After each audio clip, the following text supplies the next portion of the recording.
السلام علیکم ورحمۃ اللہ۔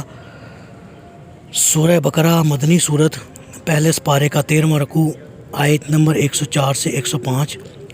اعوذ باللہ من الشیطان الرجیم، بسم اللہ الرحمن الرحیم۔ یا ایھا الذین آمنوا لا تقولوا رائنا وقولوا انظرنا واسمعوا وللکافرین عذاب علیم۔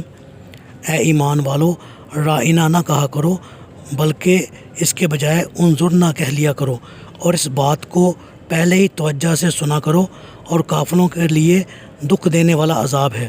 جی، یہود کی شرارتیں، رائنا کہنا۔ یہود جب کبھی آپ کی مجلس میں بیٹھتے اور آپ کے ارشادات سنتے اور کسی بات کو دوبارہ سننے یا سمجھنے کی ضرورت پیش آتی تو ازراہ عناد رعنا کہنے کی بجائے زبان کو مروڑ دے کر رائنا کہا کرتے۔ رعنا کا مطلب ہے ہماری طرف توجہ کیجیے، یعنی بات ذرا دہرا دیجیے، اور رائنا کا مطلب ہے ہمارے چرواہے۔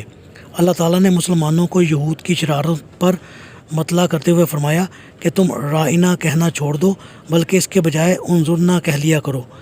اس کا معنی بھی وہی ہے جو رعنا کا ہے۔ اگر بات کو پہلے ہی توجہ سے سن لیا کرو کہ انظرنا بھی کہنے کی ضرورت ہی پیش نہ آئے تو یہ زیادہ مناسب ہے۔ اور یہ شرارتی یہود تو ہیں ہی کافر، جو یقیناً دردناک عذاب کے مستحق ہیں۔ ما یود الذین کفروا من اہل الکتاب ولا المشرکین ان ینزل علیکم من خیر من ربکم واللہ یختص برحمتہ من یشاء واللہ ذو الفضل العظیم۔ جو لوگ کافر ہیں، خواہ وہ اہل کتاب سے ہوں یا مشرکین سے، ان میں سے کوئی بھی یہ نہیں چاہتا کہ تم پر تمہارے پروردگار کی طرف سے کوئی بلائی نازل ہو، اور اللہ تو جسے چاہتا ہے اپنی رحمت سے خاص کر لیتا ہے، اور وہ بڑا ہی فضل کرنے والا ہے۔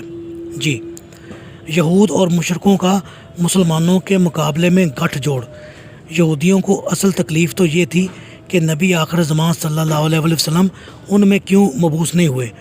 آپ صلی اللہ علیہ وآلہ وسلم اولاد اسماعیل سے اور ایسی قوم میں پیدا ہوئے جنہیں یہود اپنے سے بہت کمتر اور حقیر سمجھتے تھے، اور مشرکوں کو یہ تکلیف تھی کہ آپ خالصتاً ایک اللہ کی عبادت کی دعوت دیتے تھے جس کی ضد ان پر، ان کے معبودوں پر، ان کے آباء و اجداد پر اور ان کی چدراہت پر پڑتی تھی۔ لہٰذا یہود اور مشرکین دونوں ہی پیغمبر اسلام اور مسلمانوں کے شدید دشمن تھے۔ وہ مسلمانوں کے لیے کوئی بلائی کی بات کیسے گوارا کر سکتے تھے؟ اور یہاں بلائی اور رحمت سے مراد بالخصوص وہ احکام الہی ہیں جو مسلمانوں کی طرف نازل کیے جا رہے تھے۔ لہٰذا یہ دونوں فریق مسلمانوں کے خلاف متحد ہو جاتے تھے۔ اللہ سے دعا ہے اللہ تعالیٰ ہمیں قرآن کو پڑھنے، سمجھنے اور اس پر عمل کرنے کی توفیق عطا فرمائے۔